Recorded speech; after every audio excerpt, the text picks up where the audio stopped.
The CF Moto 1250 TRG looks set to make its way onto our roads sometime mid-2022, with a whole host of features that you would expect to find on a Honda or BMW, and not a Chinese bike.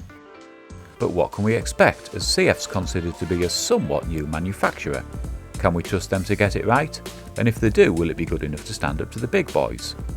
Anyway, why not stick around for a few minutes while we take a closer look at just what to expect from this new 1250 TRG.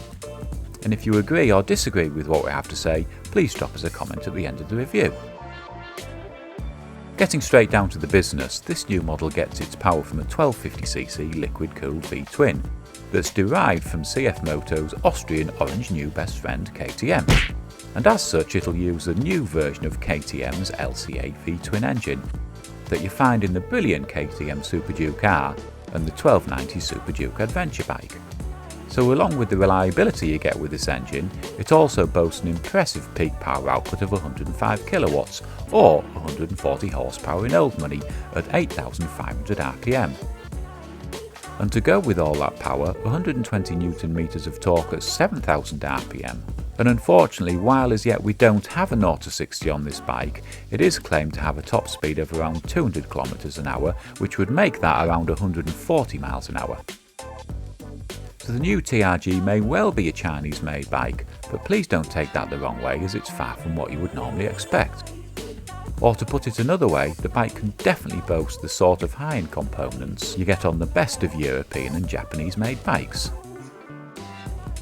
So with the unveiling of its new flagship, the 1250 TRG touring bike, and its awesome 2021 800 MT, and the much anticipated SRC21, CF's R&D department are definitely starting to get things right. For example, to start with, in the braking department you get a more than adequate team, made up of twin 320mm floating discs with 4-pot piston Brembo calipers to the front of the bike, that along with twin piston Brembos over 240mm discs at the back, give you enough stopping power to cope with a rider, a pillion and a full loaded luggage complement. So the 1250 TRG was originally designed with a semi-active WP fork setup that had electronically adjustable damping and preload. However, as we've seen on countless bikes in the past, what you get on a concept model isn't always what you get on the finished bike. And with that said, it now looks like the bike will be getting a Marzocchi setup, presumably to keep the price tag sensible. Now, although this new setup's more than competent to handle anything you can throw at it, to be honest with you, I would have still preferred the WP setup. The TRG is definitely looking to shoehorn itself into the luxury end of the market, and with that said, and in keeping with its GT virtues, the bike features a premium JBL multimedia sound system and an electronically adjustable windscreen to help reduce wind blast, as well as a pair of heated grips and a heated seat to keep the all-season riders amongst us warm.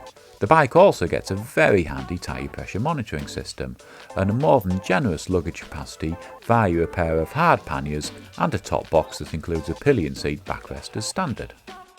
Now, one of the things we really love about this bike is it features a huge 12.3-inch coloured TFT dash, which provides a clear and unobstructed view of the bike's displays and all the essential rider information as well as Bluetooth functionality. While the full-colour TF dashboard is believed to be the largest such unit ever used on a motorcycle, the giant widescreen display still offers the rider with the usual information, as well as a multitude of controls and access to the bike's setup, including the usual multiple riding modes.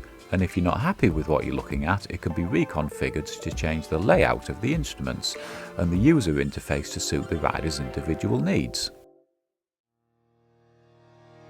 Moving on to the dimensions of the TRG, they're pretty much what you'd expect from a bike of this nature, and with a seat height of 820mm and a wheelbase of 1482mm, the bike's dimensions should make for more than a comfortable ride for you and a pillion.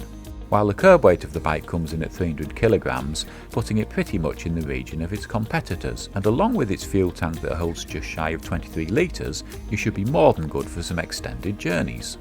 So the bike also gets some very nice features in the electronical department, including a ride-by-wire throttle with 4 rider modes that integrates with the advantages of a very welcome cornering traction control and cornering ABS system that will help provide the rider with added stability when faced with loose road surfaces, especially when cornering.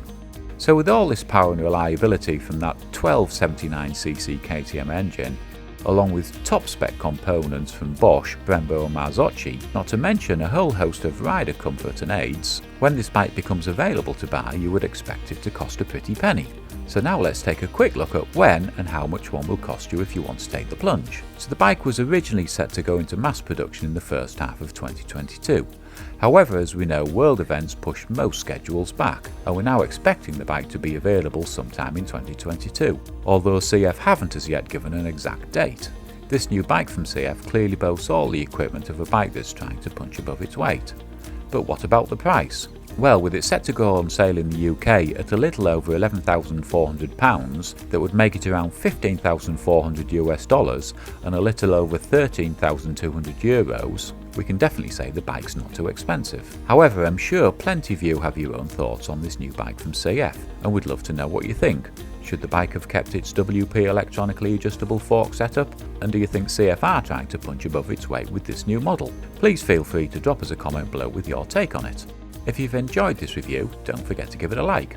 Subscribe if you want. My name's Bobby Max. I'm out of here.